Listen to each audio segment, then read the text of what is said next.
पुराने जमाने की बात है। एक गांव में एक 25 साल का अंधा आदमी रहता था। उसका नाम था सलीम।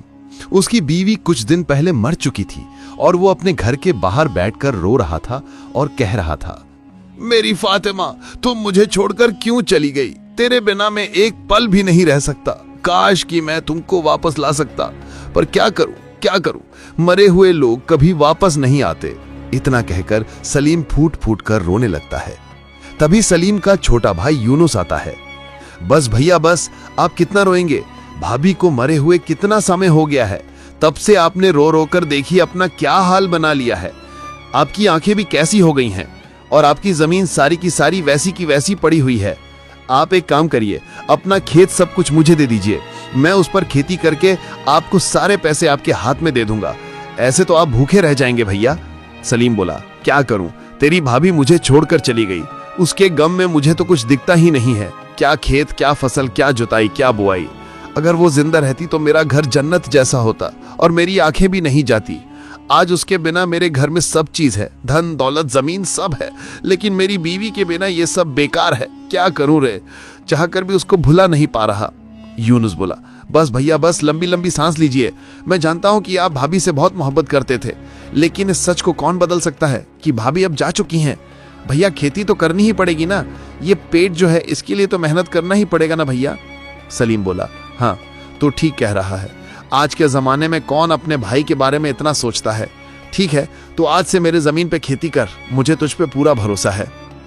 यूनुस बोला, हाँ ठीक है भैया, तो मैं आज से ही आपके खेतों पर सारी फसल बो देता हूं और कुछ ही दिनों में फसल तैयार होने के बाद मैं आपको पैसे भी दे दूंगा। ठीक है ना भैया? यूनुस वहां से चला जाता है। तभी उसकी बीवी ये सारी बातें सुन लेती है और यूनुस से बोली, ये क्या जी, आप अपने अंधे भाई की जमीन पर मेहनत क्यों करेंगे? आप क्या कह रहे थे? मैंने सारी बात सुन ली है। अरे भाग्यवान, तुम भी ना उन बातों में आ गई। अरे वो तो मैं बस भैया का दिल रखने के लिए कह रहा था। कौन सा उनको संभालना है? अरे एक बार किसी तरह से उनकी जमीन मेरे नाम हो जाए बस, और इसके लिए तो मुझे भैया का भरोसा जीतना ही पड़ेगा ना। उसकी बीवी बोली, अच्छा दिमाग लगाया है आपने।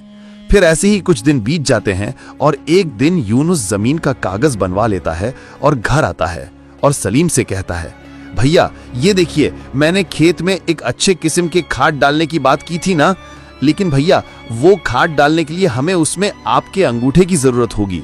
भैया ये कागज है ना, इस पे आप अंगूठा लगा दीजिए, तभी दुकान वाला वो खाद देगा। वो खाद ऐसे नहीं मिलती है। ये कहकर यूनुस सोचने लगा, बस एक बार अंगूठा लगा दे भाई, उसके बाद वो जमीन हो जाएगी मेरी। और भैया तो वैसे भी अंधे हैं, कुछ नहीं कर पाएंगे। मेरे इतने सालों की ख्वाहिश आज जाके पूरी होगी। सलीम बोला, हाँ भाई, तू मेरे लिए इतना सोच रहा है तो मैं तेरे लिए इतना क्यों नहीं कर सकता। ला भाई बता, कहाँ लगाना है अंगूठा? भोला उस पे अंगूठा लगा देता है। ये ले, मैंने अंगूठा लगा दिया। अब तुझे जितनी खाद लेनी है उतनी खाद ले ले, ताकि फसल अच्छे से हो, ठीक है? यूनुस कोई जवाब दिए बिना कागज लेकर वहां से चला जाता है और अपनी बीवी से खुशी से कहता है, ये कागज संभाल कर रख ले, ये भैया की सारी जमीन अब हमारी हो गई है। ये रहे सारे जमीन के कागज, देख। उसकी बीवी बोली, आपने सच में शैतानी दिमाग पाया है। कोई इतनी चालाकी से काम कैसे कर सकता है? बिना कोई झंझट के आपने इतनी सारी जमीन अपने नाम कर ली। ये तो खुशी की बात है। अब पूरे गांव में मिठाई बांट दो, क्योंकि अब तो हम बहुत अमीर हो गए हैं। यूनुस बोला, तुम बिल्कुल ठीक कह रही हो। मैं आज ही पूरे गांव में मिठाई बंटवा देता हूँ। आखिर सबको पता तो चले जो मैं इतना अमीर बन गया हूँ। अब मैं कहलाऊंगा अमीर यूनुस सेठ। यूनुस बाजार गया और वहां से हलवाई की दुकान से मिठाई ले लिया और पूरे गांव में बांटने लगा। गांव में एक पेड़ के नीचे कुछ आदमी बैठे थे। यूनुस वहां पहुंचा और मिठाई बांटने लगा। उसमें से एक आदमी ने पूछा, अरे भैया यूनुस, आज किस बात की खुशी है कि तुम पूरे गांव में मिठाई बांट रहे हो? क्यों भाई, कहीं तुम बाप तो नहीं बनने वाले? हाँ भाई, लगता है कि ये बाप बनने वाला है, इसी की खुशी में पूरे गांव में मिठाई बांट रहा है। यूनुस बोला, अरे नहीं भाई लोग, ये तुम सब क्या बातें कर रहे हो? मैं कोई बाप नहीं बनने वाला, बल्कि मैं बहुत अमीर बन गया हूँ। भैया की सारी जमीन अब मेरी हो गई है और मैं बन गया हूँ इस गांव का सबसे अमीर आदमी। फिर एक आदमी ने पूछा, अरे भैया तो कैसी बातें कर रहा है? वो तो तेरे भाई की जमीन थी, फिर वो तेरी कैसे हो सकती है? यूनुस बोला, वो क्या है कि भैया ने वो जमीन दे दी है मुझको, तो अब मैं हो गया हूं उस जमीन का मालिक। क्या मालिक? अरे खाओ खाओ, एक और मिठाई लो लो। यूनुस पूरे गांव में मिठाई बांट देता है और वहां से चला जाता है। वहां बैठे सभी लोग आपस में कहने लगे, ऐसा कैसे हो सकता है? अरे माना कि वो अंधा है, लेकिन कोई भी अपनी पूरी जमीन कैसे दे सकता है, वो भी अपने भाई को? हाँ, लेकिन मुझे इसमें जरूर कोई झोल झपट्टा लग रहा है, मतलब दाल में कुछ काला है। चलो सलीम को ये बात बतानी चाहिए। हाँ, तुम बिल्कुल ठीक कहते हो, चलो। वो लोग सलीम के पास पहुंचे और बोले, अरे सलीम, ए भैया, तुम यहाँ बैठे हो और तुम्हारा भाई पूरे गांव में मिठाई बांट रहा है। सलीम बोला, आप लोग ये क्या कह रहे हैं? भला वो मिठाई क्यों बांट रहा है पूरे गांव में? वो लोग बोले, अरे भैया, तुमने अपनी जमीन अपने भाई के नाम कर दी, इसी खुशी में वो मिठाई बांट रहा है। सलीम ने हैरानी से कहा, अरे ये आप लोग क्या बातें कर रहे हैं? नहीं नहीं, मैंने अपनी जमीन सिर्फ खेती करने के लिए दी है, ऐसा कैसे हो सकता है? वो लोग बोले, अरे वो तो पूरे गांव में ढोल पीट रहा है कि तुमने अपनी जमीन उसके नाम कर दी है। अब तो तू कहीं का नहीं रहा, एक तो अंधा और ऊपर से जो जमीन थी वो भी चली गई। पता नहीं तेरी जिंदगी अब कैसे कटेगी। हाँ हाँ, बिल्कुल ठीक कहते हो भाई। अरे आजकल कोई अपने सगे भाई पर भरोसा नहीं कर सकता। कोई अपने भाई के साथ ऐसा कर सकता है भला? बताओ, वो भी बड़े भाई के साथ। चलो भाई सलीम, अब संभल के रहना, जिंदगी आगे की बड़ी कठिन है ना? चलो भाई, चलो चलो चलो। फिर वो लोग दिलासा देके वहां से चले जाते हैं। उन लोगों के जाने के बाद सलीम रोते हुए बोला, या अल्लाह, मेरे सगे भाई ने मेरे साथ ऐसा किया, मेरी सारी जमीन चली गई। यूनुस, तूने ये ठीक नहीं किया। मैंने इतने खून पसीने से अपनी सारी जमीन खरीदी थी और उसने एक झटके में मुझसे ले ली। ये क्या हो गया? ये क्या हो गया? ये बात उसका पड़ोसी हमजा सुन लेता है। ओहो, इसके सगे भाई ने इसे ठग लिया और इसकी सारी जमीन अपने नाम कर ली। तो क्यों ना मैं भी इसे ठगूं? इसकी बीवी के जेवर बहुत कीमती हैं, जेवर तो घर में ही होंगे।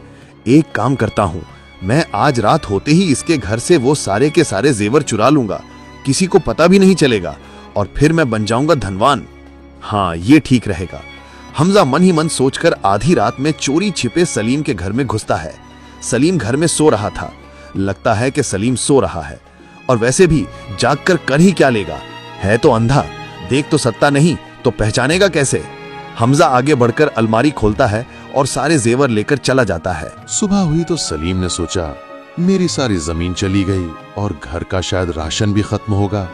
एक काम करता हूँ, अब फातिमा के जेवर गिरवी रखकर कुछ पैसे ले आता हूँ, ताकि कुछ दिन उससे खा पी सकूं। सलीम धीरे धीरे अलमारी टटोलता है। अरे ये क्या, मेरी अलमारी में जेवर रखा था, अब एक भी नहीं है। या अल्लाह, ये क्या हो गया? लगता है रात को किसी ने मेरे घर में चोरी कर ली।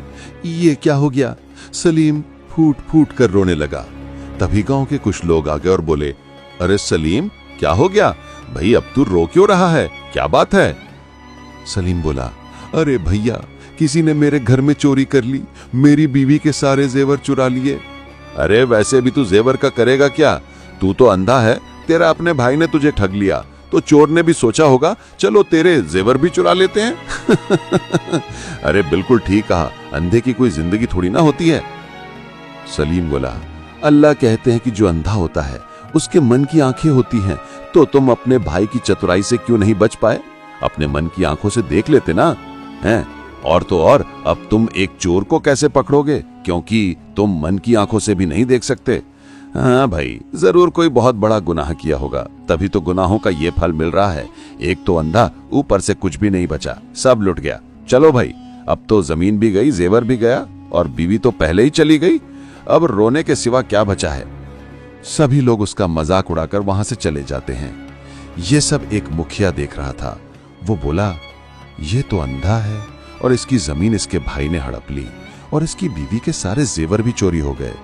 अब तो इसके पास ये घर बचा है, क्यों ना मैं ये घर अपने नाम कर लूं। वैसे भी ये घर भी कोई ना कोई तो हड़प ही लेगा, तो मैं ही ये घर हड़प कर लेता हूं, किसी को पता भी नहीं चलेगा, और फिर मैं बन जाऊंगा इस घर का मालिक। हाँ, मुखिया सलीम के पास गया और बोला, अरे सलीम, अरे भला तू रो क्यों रहा है? सलीम बोला, आप कौन है? कौन है आप? अरे शांत हो जा, शांत हो जा, मैं इस गांव का मुखिया हूं। अरे देख भाई, मुझे पता चला कि तेरे भाई ने तेरी सारी जमीन हड़प ली है और चोर तेरी बीवी के सारे जेवर लेकर चला गया, इसीलिए मुझे तेरी बहुत फिक्र हो रही है। तेरे पास अब ये घर बचा है, मुझे लगता है कि इस पर भी किसी की गलत नियत पड़ सकती है। मैं तो कहता हूं कि ये घर तू मेरे नाम कर दे, ताकि इस घर की हिफाजत हो सके। देखो भाई, मैं इस गांव का मुखिया हूं, मुझे तेरी फिक्र है, और नहीं तो क्या, अगर तेरे साथ कुछ गलत हुआ तो भाई मेरी इज्जत जाएगी ना कि मैंने अपने गांव वालों की हिफाजत नहीं की। सच में मुखिया जी, आप अच्छे इंसान हैं। आप पहले इंसान हैं जिसने मेरे बारे में इतना कुछ सोचा। वही तो, इसीलिए चल सलीम, जल्दी से जा और अपने घर के जमीन के कागजात ले आ और उस पर अंगूठा लगा दे, ताकि कोई तुमसे ये घर ना छीन पाए, समझ गया? हाँ, ठीक है, अब आप ही पर भरोसा है। मैंने अपने भाई पर भरोसा किया तो उसने धोखा दिया, और मुझे आप पर पूरा भरोसा है मुखिया जी। अंदर अलमारी में कागज है, आप ले आइए, मैं अंगूठा लगा देता हूँ। मुखिया कागज ले आता है। हाँ, तुमने ये बहुत अच्छा काम किया। अब देखो, तेरा घर तुझसे कोई नहीं छीन पाएगा। चल, अब जल्दी से इस पर अंगूठा लगा दे। हाँ जी, अभी लगाता हूँ। मुखिया सोचने लगा कि बस ये कागज पूरी तरह से मेरे नाम करवा दूं, फिर ये जमीन मेरी हो जाएगी। मुखिया कागज अपने नाम करवा लेता है।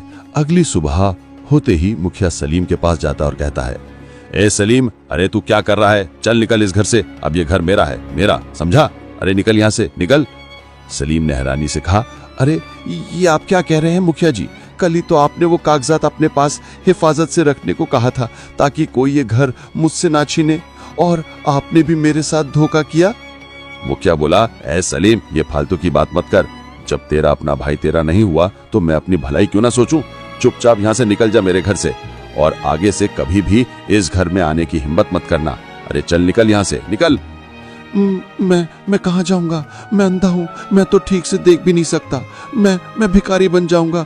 अल्लाह के लिए मुझ पर तरस खाइए मुखिया जी, कुछ नहीं बचा मेरे पास, कुछ नहीं बचा।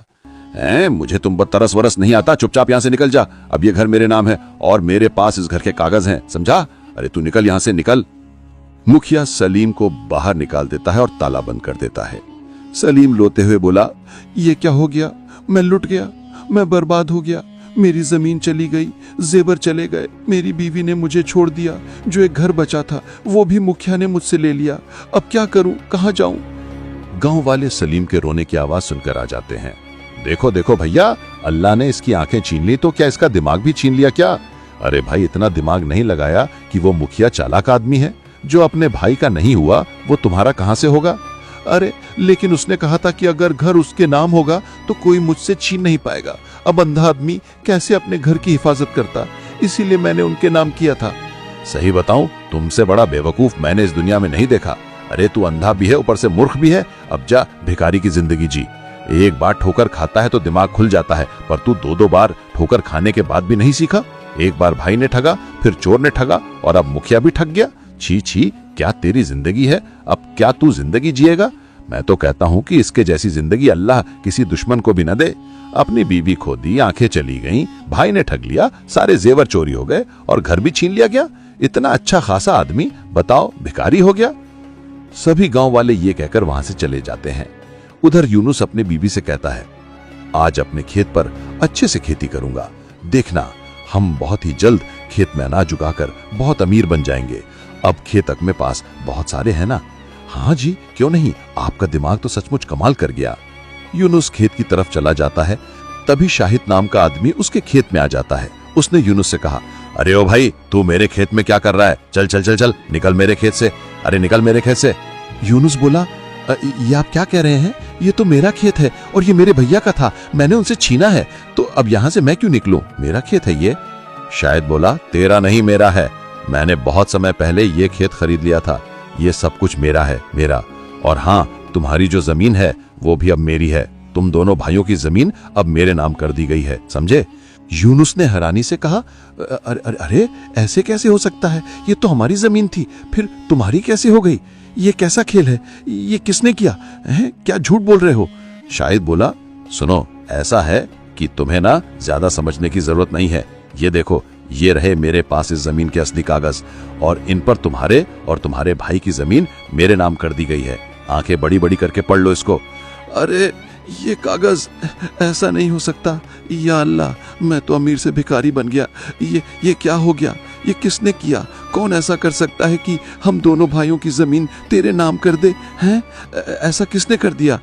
शायद बोला, एक बात कहूं, किसने किया, कैसे किया, अब ये सब कुछ तू पता लगा, क्योंकि तेरे पास खेत वेत तो है नहीं, तो ऐसा है कि तू यही काम कर और मेरा समय बर्बाद मत कर। मैं चला खेती करने, समझा? और आइंदा से मेरे खेत के आसपास नजर भी मत आना। अरे निकल यहाँ से, चल जा। शाहिद यूनुस को खेत से निकाल देता है। यूनुस परेशान होकर घर लौटता है। उसकी बीवी देखकर बोली, क्या हुआ जी, आप बहुत परेशान दिख रहे हैं। अरे क्या बताऊं, मैं तो खेती करने गया था, पर वहां एक आदमी आया और उसने मुझे खेत से धक्के मार कर निकाल दिया। वो कहता है कि दोनों खेत अब उसके नाम पर हैं और उसने कागज भी दिखाए। हम तो बर्बाद हो गए। यूनुस को कुछ समझ नहीं आ रहा कि ये सब कैसे हो गया। नहीं, ऐसा कैसे हो सकता है? वो जमीन तो भैया और हमारी थी, फिर किसी और के नाम कैसे हो सकती है? तुम्हारा भैया तो अंधा है, वो ऐसा नहीं कर सकता। तो फिर ये किसकी चाल है? वही तो मुझे भी नहीं समझ में आ रहा, पर ये तो है कि अब हम बर्बाद हो गए। अब हम करें तो करें क्या? कुछ नहीं कर सकते। यूनुस फूट फूट कर रोने लगा।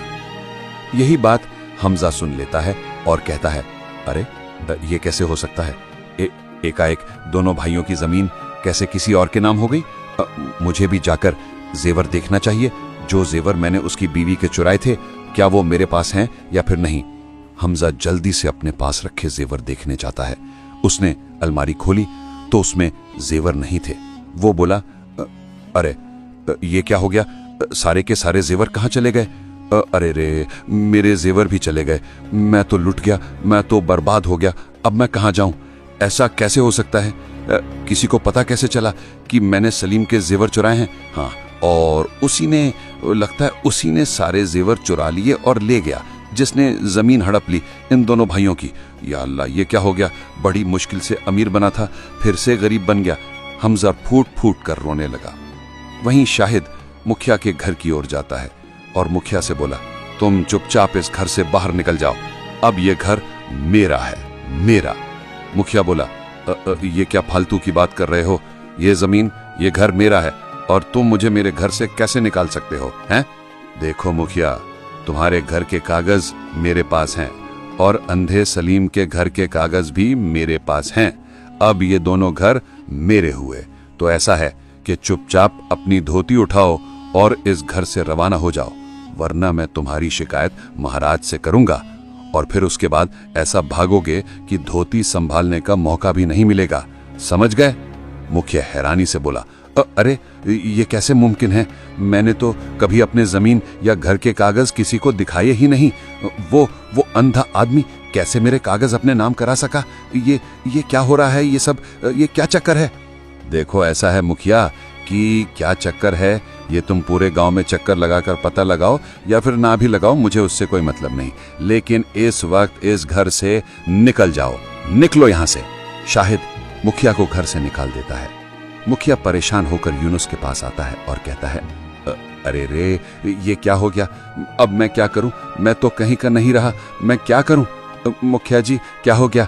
अरे तुम्हारे भाई का घर मैंने हड़पा था, पर अब देखो शाहिद ने आकर मेरा ही घर हड़प लिया। मैं तो सड़क पर आ गया। हाँ, मेरा भी। अरे मुझे भी अभी अभी उसने खेत से निकाल दिया। शाहिद ने आकर मुझे वहां से निकाल दिया और जो मेरी जमीन थी वो भी उसने अपने नाम करवा ली। मैं तो बुरी तरह से बर्बाद हो गया। क्या करूं मैं? इसी बीच हमजा रोते हुए वहां से गुजरता है। उसे देखकर यूनुस बोला, हमजा तुम काहे रो रहे हो? तुमको क्या हो गया? क्या बताऊं, मैं अपनी गलती पर शर्मिंदा हूं। मैंने सोचा कि क्यों ना तुम्हारे भाई के जेवर चुरा लूं और मैंने उसके जेवर चुरा लिए थे, पर आज अचानक से मेरे अपने ही घर के सारे जेवर गायब हो गए। मैं तो बर्बाद हो गया, मैं तो पूरी तरह से बर्बाद हो गया। अरे लेकिन ये हो कैसे सकता है? हम तीनों ने उसे ठगा और अब कोई तीसरा आकर हम तीनों को ठग गया। ये कैसे हो सकता है? वही तो, ये कैसे हुआ? मेरा भाई तो अंधा है और वो भीख मांग रहा है, पर यह सारा खेल हमारे साथ क्यों किया गया होगा? ऐसा है कि अब तो हमें महाराज के पास ही जाना चाहिए। हमें इस मुश्किल से वही बचा सकते हैं, नहीं तो हम तीनों तो ऐसे मर जाएंगे। चलो महाराज के पास चलते हैं। फिर सब महाराज के पास जाते हैं। राजा इन लोगों को देखकर बोला, ओह, तुम तीनों एक साथ, बताओ क्या समस्या है? महाराज, हम तीनों को बचा लीजिए, हम तीनों को ठगा गया है महाराज, हम तो ठगा गए। राजा बोला, ओहो, शांत हो जाओ, पूरी बात बताओ, क्या हो गया? महाराज, हमने एक अंधे आदमी से जमीन और घर लिया था, और किसी तीसरे आदमी ने आकर वो घर हमसे पहले ही किसी और के नाम है ऐसा कहकर उसने हमारा घर हड़प लिया और साथ में अंधे का घर भी लेकर चला गया। हाँ, महाराज, हाँ, मैंने भी अपने भाई से जमीन लिया था और तीसरा व्यक्ति आकर उसने मेरी जमीन और मेरे भाई की जमीन भी ले ली और कह रहा है कि किसी और ने वो जमीन उसके नाम कर दी। हाँ महाराज, मैंने भी अंधे आदमी का जेवर लिया था और आज जाकर देखा तो वो जेवर भी गायब हैं और मेरे भी सारे जेवर गायब हैं महाराज। ओहो हो, ये तो बड़ी विचित्र बात है। एक अंधा आदमी ये सब कैसे कर सकता है? मंत्री बोला। महाराज, इसमें जरूर उस अंधे आदमी की कोई चाल है। शायद वो कुछ खेल खेल रहा है और इन लोगों को पता नहीं है। ऐसा नहीं हो सकता। वो अंधा है मंत्री जी, वो इतना बड़ा खेल भला कैसे खेल सकता है? हाँ, सलीम मेरा सगा भाई है, मैं उसे अच्छी तरह से जानता हूँ। राजा बोला। नहीं, एक काम करो, तुम लोग उसे राजमहल लेकर आओ। मैं 2-3 दिन उसे अपने पास रखूंगा और जांच करूंगा, तब जाकर फैसला करूंगा। सैनिकों, जाओ और उस अंधे सलीम को पकड़ कर लेकर आओ। सैनिक सलीम को पकड़ कर ले आता है। सलीम ने पूछा, मैं कहाँ हूँ? आप लोग कौन हैं? राजा बोला, मैं इस राज्य का राजा हूँ और तुम इस वक्त राज दरबार में हो। ये बताओ कि तुमने इन तीनों को ठगा और भिखारी बना दिया। तुमने ऐसा क्यों किया? ये आप क्या कह रहे हैं महाराज? मैं तो अंधा हूँ। अंधा होकर इन तीनों को कैसे ठग सकता हूँ? मैं तो पहले ही पूरी तरह से टूट चुका हूँ। अब मेरे साथ ऐसा मत करिए महाराज, कुछ तो रहम करिए। मैं अंधा हूँ, अल्लाह के लिए मुझ पर जुल्म मत करिए। इन लोगों ने पहले ही मुझ पर बहुत जुल्म किए हैं। मैं और नहीं सह सकता। राजा बोला, अच्छा ठीक है, शांत हो जाओ। मैं तुम्हें कुछ दिन का वक्त देता हूँ, पर तुम्हें मेरे साथ राजमहल में ही रहना होगा। हाँ ठीक है महाराज, मैं रहने के लिए तैयार हूँ।